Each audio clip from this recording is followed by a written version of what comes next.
Salve, salve, gente boa, eu sou o professor Euclides, essa é a Escola Teófilos, bem-vindos ao nosso canal, bem-vindos a mais um Catequese, ponto a ponto. O ponto de hoje é o ponto número 94, este ponto que vai falar do crescimento na inteligência da fé. Crescimento na inteligência da fé. Um tema muito interessante, que está dentro da primeira parte, da primeira sessão do segundo capítulo, no artigo 2, dentro da interpretação da herança da fé, o crescimento da inteligência da fé. O ponto 94 nos diz o seguinte: graças à assistência do Espírito Santo, a inteligência das realidades e das palavras do depósito da fé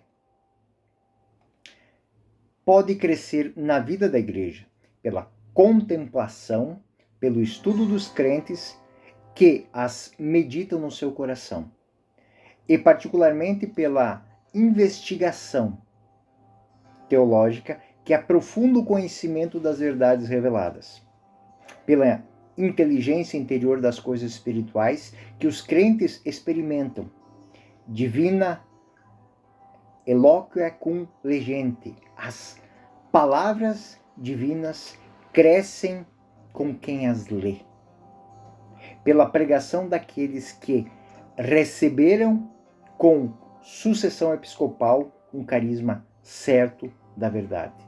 E aqui nós temos muitas notas. Nós temos da nota 60 a 64.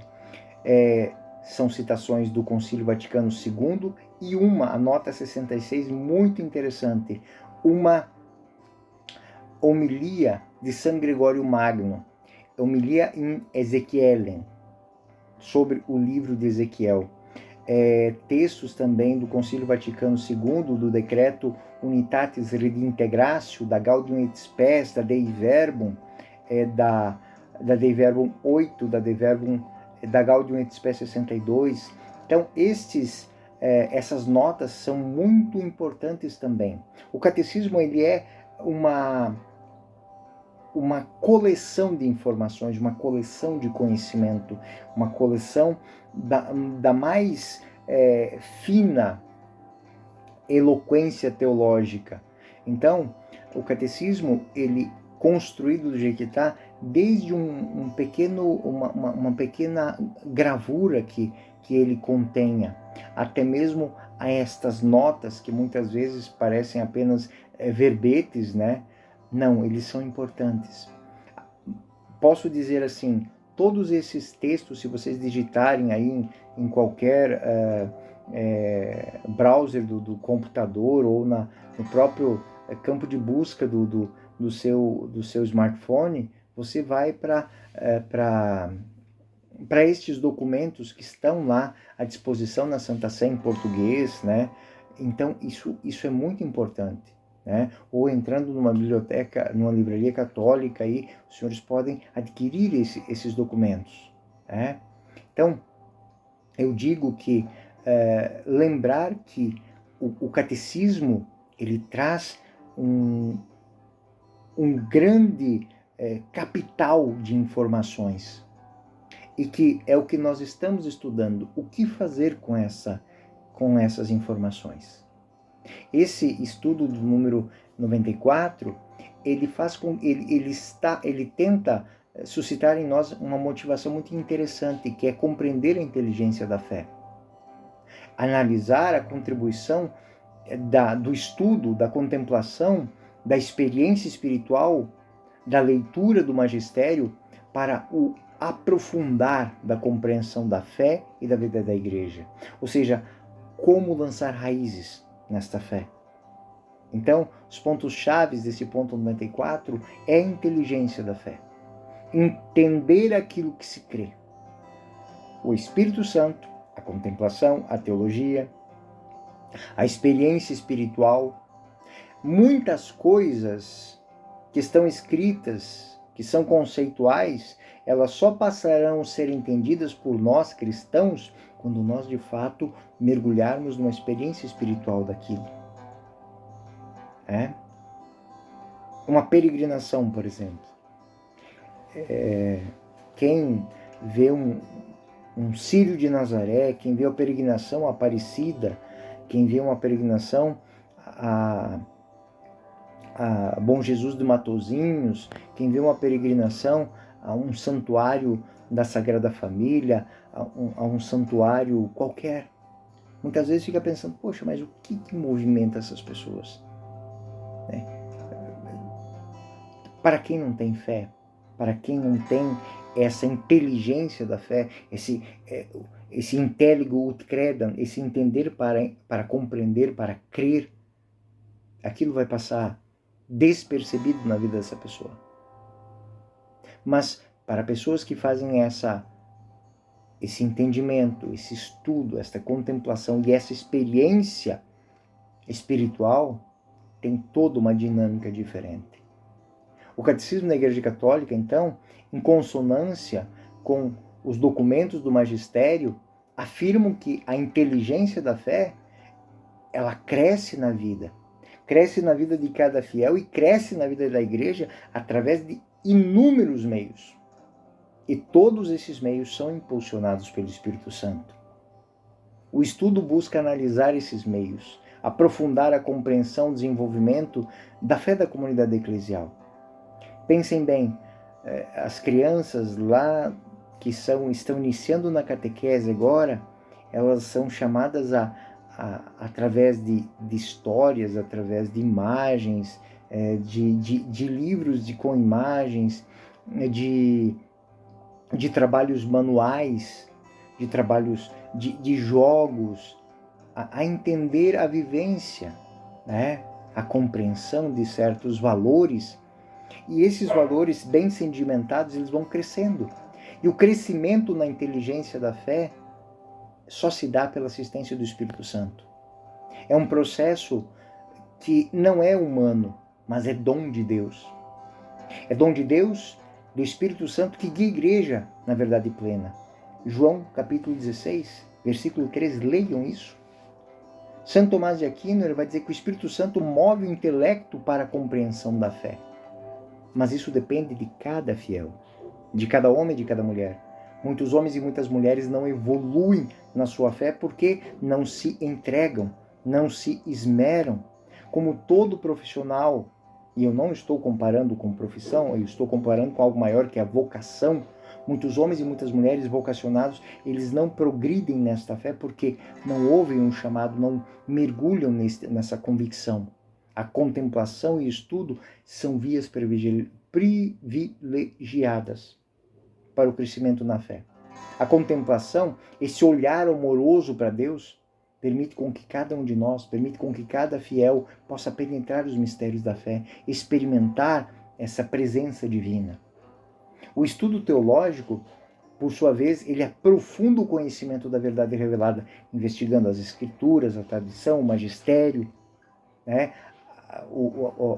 A Gaudium et Spes, número 62, ela vai dizer o seguinte, que é citada nesse ponto 94. A investigação teológica, com o auxílio dos métodos científicos, aprofunda o conhecimento da verdade revelada.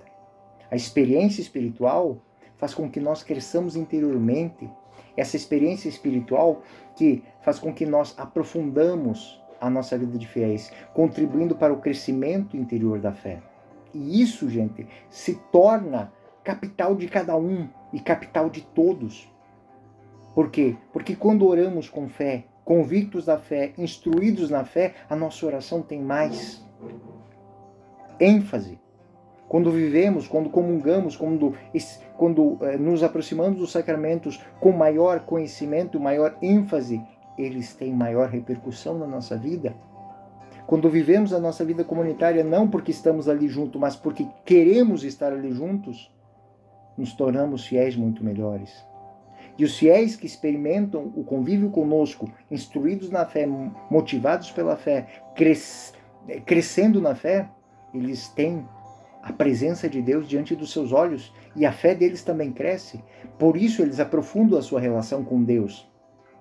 São Gregório Magno, naquela homilia que eu falei na nota, homilia in Ezequielen, afirma: as palavras divinas crescem com quem as lê.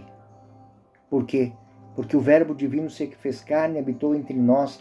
E se existe algo que honra este dom de Deus, é fazer com que as palavras daquele que se fez carne e habitou entre nós, se tornem não palavras, mas se tornem carne em nós. É eucaristizar-se. Essa palavra é muito profunda, estudem o que ela significa. Eucaristizar-se. É ser alter Christi, outro Cristo na sua comunidade. Isso serve para pastores e para fiéis. Isso serve para todos os fiéis batizados. O papel do magistério é iluminar essa fé. Então, sim, aqui, aqueles que assumiram a responsabilidade de educar na fé, de guardar a fé, constituído como bispos em comunhão com o Papa, exercem um papel fundamental na iluminação da nossa fé. Através da pregação, do ensino, o magistério transmite autêntica orientação aos fiéis, mas também cabe aos fiéis dar tempo, dar ouvido a isso. Dar espaço para que eles possam dizer, para que eles possam falar. E entender indefectivelmente que aquilo que eles estão dizendo é o caminho. A Dei Verbum número 8, um carisma certo da verdade, é aquele de interpretar a palavra de Deus. Muitos exemplos bíblicos nós vamos ter na Sagrada Escritura de inteligências que expandiram, que cresceram através do quê? Do mergulhar na fé, do entregar-se. Eu vou dar um exemplo claro aqui. Maria, uma menina, uma adolescente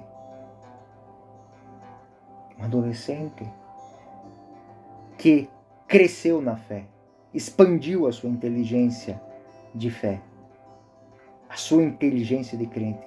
Maria, ela meditava no seu coração os mistérios da vida de Jesus. Lucas 2,19 e Lucas 2,51.